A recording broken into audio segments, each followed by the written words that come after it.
Welcome back, everyone. We're now going into our last session of the day, and actually Patricia is going to just go through the second part of yesterday's session, just because I know a few of you had to drop off. And for those of you who stayed, I know we went through it quite quickly, so we thought it'd be quite nice to have the second part of this discussion. Patricia, thank you, and over to you. Thank you, Pascal. I'm really sorry because yesterday I need to hurry up a lot during the second part of the session. So I would like to start asking you if you have any questions related to the first part of assess the problem. I think that we had, for this part, we had enough time to go through the different steps, and actually we have the activity to state the problem precisely. This is the base of the action planning activity that we will be working during the week.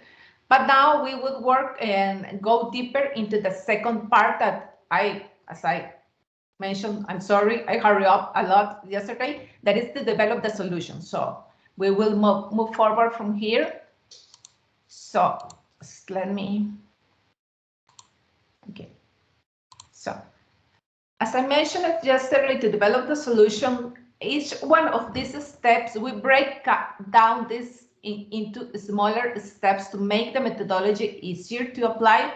This is not rocket science, it's just a simple methodology that can help you to solve a solution, to solve a problem, to face a challenge, and to deal with any change into your company. This is as I mentioned, it is a leadership skill, but it's also very related to change management, that it's very important for every single company. So in terms of develop a solution, we have 6 different steps. The first one, to establish the goal, then consider alternatives, outline the plan, assess your key stakeholders, detail the action plan, and finally evaluate the plan. So the first step is to establish the goal.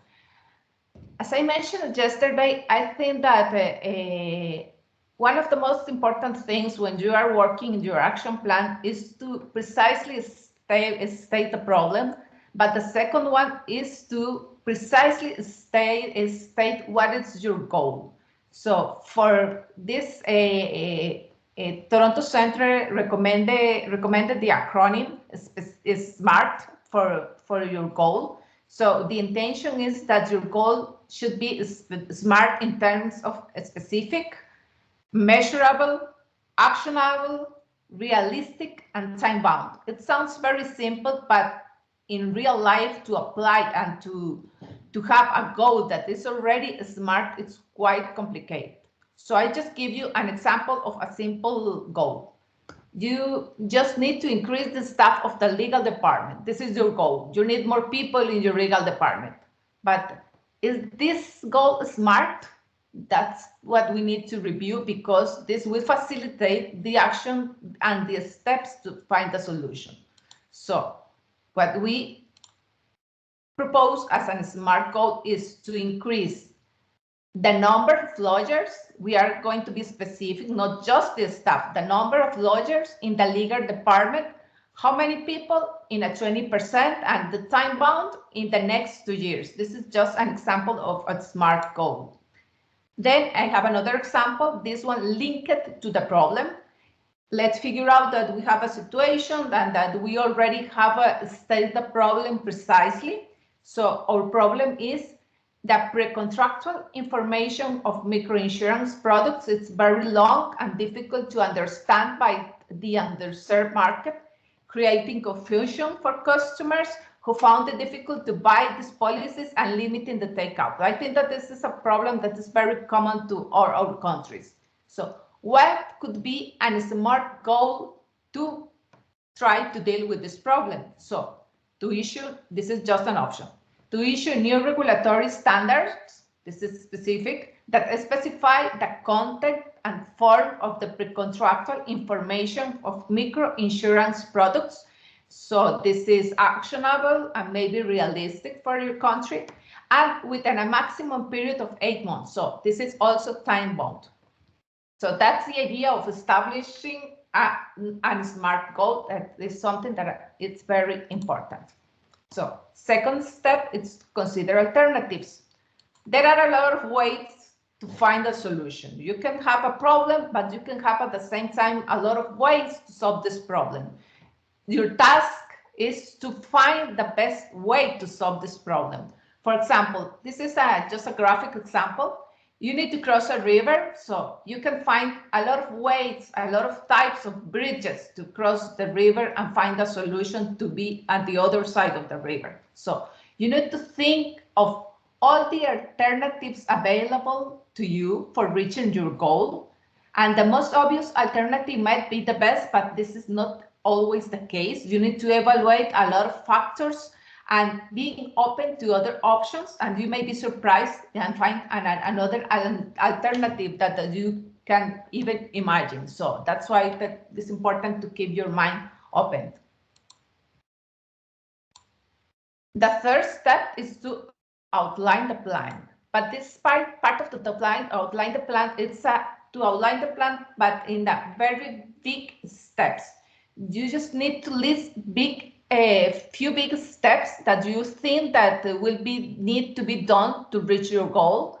Then you need to sequence these steps in a logical and chronological way. And then you need to identify for these steps what would be the barriers and the enablers. What kind of obstacles might you encounter in carrying out these steps, and who can help you to implement this step? So, as I mentioned, for each one of these steps, you can define, I don't know, 1, 2, 3, 4, any steps.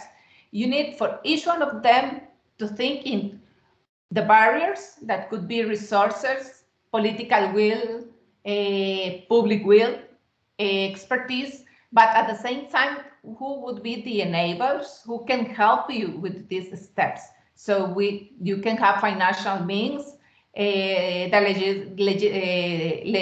legislative powers, you can have the help from some influential stakeholders, and also you can have the public support. This is very, very important when you are outlining the plan, because depending on this, maybe you can have to take a step backward and think in terms of your goal and how to reach your goal. Now, the first step is to assess the key stakeholders. Yesterday, during the presentation of Assess the Problem, one of the steps was to present the WE model, to identify who could be all the related and interest parties, all your stakeholders for this situation of this challenge or problem that you are facing on. But in this part, you are going to identify and focus on the key stakeholders. And who are the key stakeholders? Your key stakeholders are individuals with the power to hinder or to help your plan. So that's important to consider, and we are going back to the WE model and just taking into account always that this model helps you to identify, categorize, and understand your key stakeholders and the role of these key stakeholders can play in the solution of your problem and in the development of this solution. And something that is very important to consider that we maybe take for granted sometimes is that maybe approximately 80% of the stakeholders will be in a mild to strong resistance at the outset of the change. So it's almost something natural that people resist the change. So we can find that around 20% of your stakeholder will resist your plan. About 60% are bystanders. They undecided, but Patricia, you can influence them. Sorry to interrupt. I think you don't have control of the slides. You need to take control again. Okay, sorry. Okay, sorry. But so far the message was understandable without I thought that I was controlling the slides. I'm sorry. Now you can see the slide related to the most people are offsite.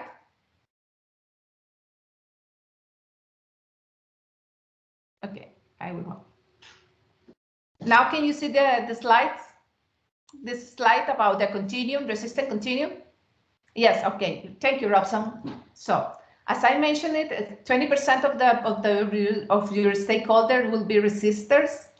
60% will be bystanders, so they could be influenced by your communication. That's why it's so important to develop an effective communication strategy to engage these stakeholders, and around 20% of will support your plan. So that's why effective and regular communication is key. We will dedicate a complete session tomorrow to show you the 4-box model implemented by Toronto Centre to effectively communicate with and engage your stakeholders. And the 5th step is to detail the action plan. In step 3, we just outlined the plan, the big steps to take into account, the sequence of these steps, and who would be the barriers and the enablers for each one of these steps. Now you are going to detail your action plan. So you are going to break down each one of these steps into smaller steps, and the description of this step should clearly indicate the action that needs to be taken and, if relevant, the intended result. You need to identify the resources, could be financial resources, could be people. You need to identify the time, if you have the systems, the legal powers. All these considerations needs to be taken into account. You need to answer, in general speaking, you need to answer 4 questions. The what has to be done to reach my goal, my preferred outcome? When can I do it? All the time. I need to work in the timetable for all the steps that I need to work on. Then the who would be in charge of each one of the steps. It could be a person, could be a department, could be a complete area. So this is important to identify. And finally, very important for our institutions, how much is it going to cost? So this is an example of the outline plan. So you have the steps. For each step, you need to establish what would be the time, the start time, when it would be completed, who would be responsible, and the resources that you would need in terms of people and in terms of money, in terms of system. And there is, here I just comment some common mistakes that we make when we are trying to outline our plan, is that we tend to be very ambitious with the competition date. Usually we need to start asking for more time because we were very optimistic about the competition date. We also tend to underestimate the resources. It's important to have a clear understanding of how many people, how much money, sorry, and if I have the powers. This is very important to identify in advance. And another problem is the communication of the online that is not well done. It's very, very important to effectively communicate your plan with to your key stakeholders. And finally, you need to evaluate the plan. You have been going through all the steps. You have established the goal, consider alternatives, apply the plan, detail the plan, evaluate the key stakeholders. But now you need to step before implementing the plan, you need to stop, to take a step backward and evaluate your plan. So there are 3 questions that you should ask yourself before moving to the implementation part of the plan. Will the plan achieve its desired outcome? Are the necessary resources available? And how risky is the plan? What could be wrong?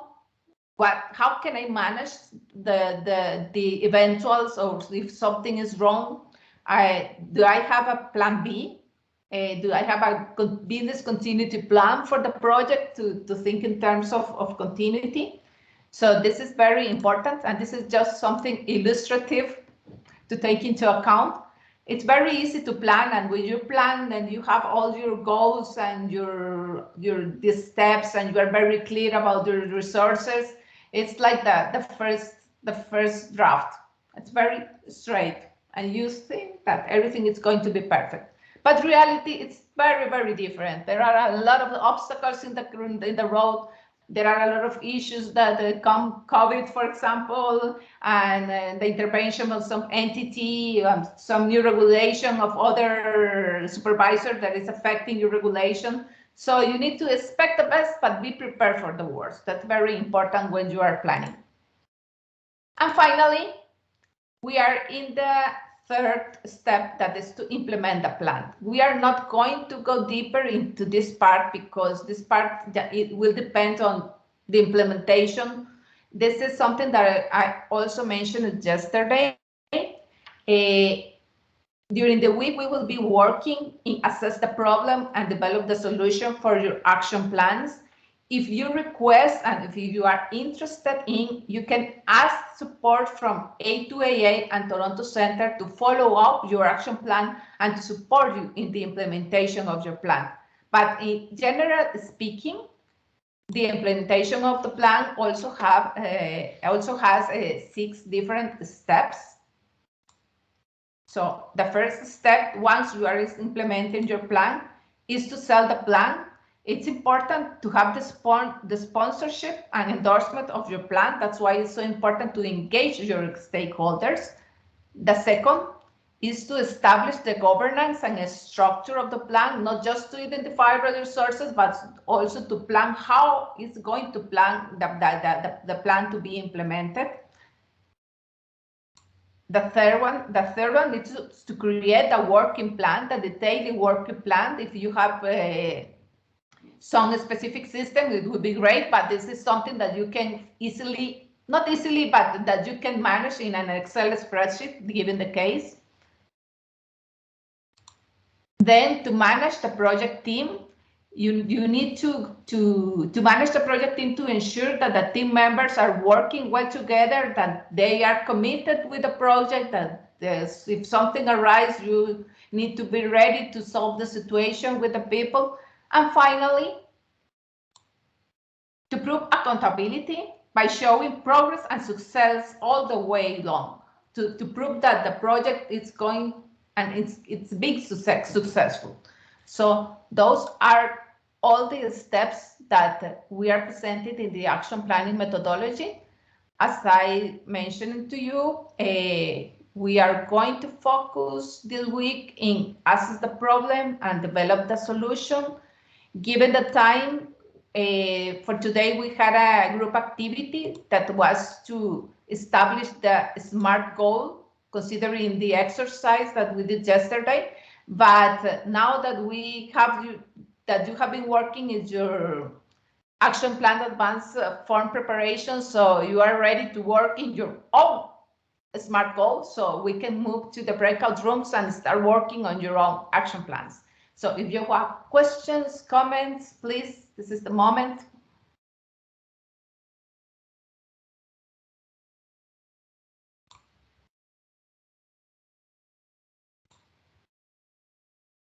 No comments, no questions. So Pascal, maybe we can move to the breakout rooms to start working in each other in the working plans.